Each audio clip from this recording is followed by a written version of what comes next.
అందరికీ నమస్కారం. నా పేరు G Veerabhadrachari. National local government chamber మరియు పంచాయతీ సర్పంచుల సంఘం.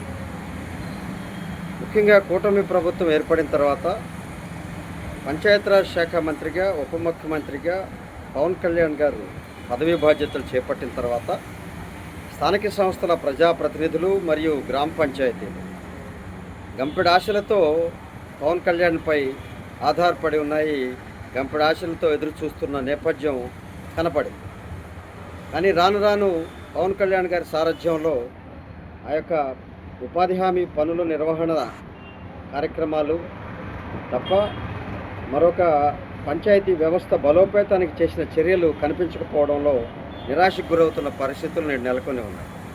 అలాగే పల్లె పండుగ పేరుతో ఏర్పాటు చేసినటువంటి ఎంజీఎన్ఆర్ఈఎస్ పనులన్నీ కూడా కొంతమేరకు బిల్లులు రాక ఇబ్బంది పడుతున్నటువంటి పరిస్థితి ఉంది.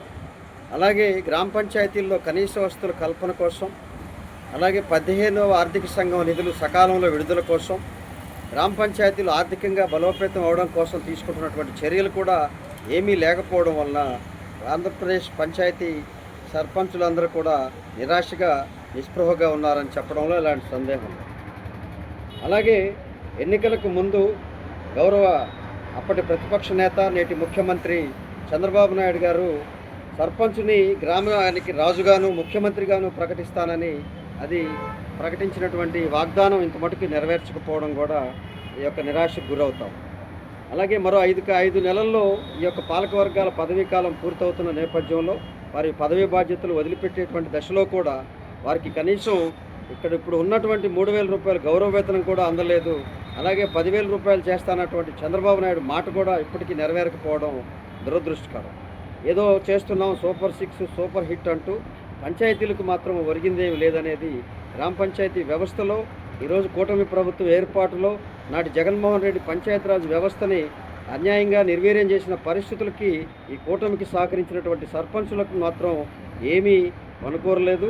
ఆ యొక్క పరిస్థితులకు సంబంధించినటువంటి గ్రామ పంచాయతీల్లో కూడా మెరుగైన పాలన సాగడం లేదనేది ఇప్పుడు జరుగుతున్నటువంటి పరిస్థితులు. అలాగే గత 3 నెలలుగా ₹1 కూడా చెల్లించలేని దశలో అనేక ఆంక్షలతో ఈరోజు ట్రెజరీలు, బిల్లులు చెల్లక గ్రామ పంచాయతీలు విలువెల్లాడుతున్నాయి. కనీసం శానిటేషన్ చేయలేని పరిస్థితుల్లో ఉన్నాయి. వీటన్నిటినీ గమనించని పవన్ కళ్యాణ్ ఆయన కలవడం కూడా కష్టంగా ఉంది. నాడు జగన్మోహన్ రెడ్డిని కలవలేకపోయినటువంటి అనేక వ్యవస్థలు ఈరోజు పవన్ కళ్యాణ్ దగ్గరికి కూడా వెళ్ళలేని స్థితిలో ఈరోజు ఉన్నాయని చెప్పడంలో ఎలాంటి సందేహం లేదు. ఇదే కొనసాగితే ఇప్పటికే 2 ఏళ్ళు పూర్తయినటువంటి ఈ పరిపాలన ఈ యొక్క మరో 2 ఏళ్లలో మళ్ళీ ఎన్నికలకు రావాల్సినటువంటి, ప్రజల ముందుకు రావాల్సినటువంటి పరిస్థితి ఉంది. దీనిపై ప్రజలు ఎలాంటి తీర్పు ఇస్తారో గమనించాల్సినటువంటి అవసరం ఉంది. గెలిచిన తర్వాత ఒక మాట, గెలవక ముందు ఒక మాట చెప్పేటువంటి ఇలాంటి పరిస్థితులు ఏ పార్టీ వ్యక్తులు కూడా, సంస్థలు కూడా అధినేతలు చెప్పకూడదని, అలాగే పంచాయతీరాజ్ వ్యవస్థ బలోపేతానికి పవన్ కళ్యాణ్ బాధ్యత వహించాలని ఇలా మౌనంగా ఆదివాసీల కోసం లేకపోతే మత్స్యకారుల కోసం పనిచేస్తూ ఆ శాఖాపరమైనటువంటి బాధ్యతలను విస్మరించడం తగదని కూడా ఈ యొక్క national local government chamber Pawan Kalyan గారి దృష్టికి తీసుకొస్తూ ఉంది. అదే కాకుండా ఇంకో 3-4 నెలల్లో పదవీకాలం పూర్తవుతున్న నేపథ్యంలో తప్పనిసరిగా పవన్ కళ్యాణ్ గారు 5 సంవత్సరాలకి సకాలంలో ఎలక్షన్లు నిర్వహించే విధంగా చర్యలు తీసుకోవాలి. ఇది ఒక నిజంగా మీరు ముఖ్యమంత్రి గారు చంద్రబాబు గారి నాయుడు దృష్టికి వెళితే ఆయన వాయిదా వేయడంలో సిద్ధహస్తుడు. ఆ వాయిదాన్ని మీరు కూడా అనుమతిస్తే సరిగ్గా ఉండదు. మీరు తప్పనిసరిగా ఈ యొక్క సకాలంలో గ్రామ పంచాయతీలకు ఎన్నికలు నిర్వహించే దశగా మీరు బాధ్యత వహించాలి. అది మీరు ఉప ముఖ్యమంత్రిగా, పంచాయతీరాజ్ శాఖ మంత్రిగా అది మీ యొక్క బాధ్యతగా గుర్తించి వ్యవహరించాలని Andhra Pradesh Panchayati Raj national local government chamber మిమ్మల్ని కోరుతూ డిమాండ్ చేస్తాం.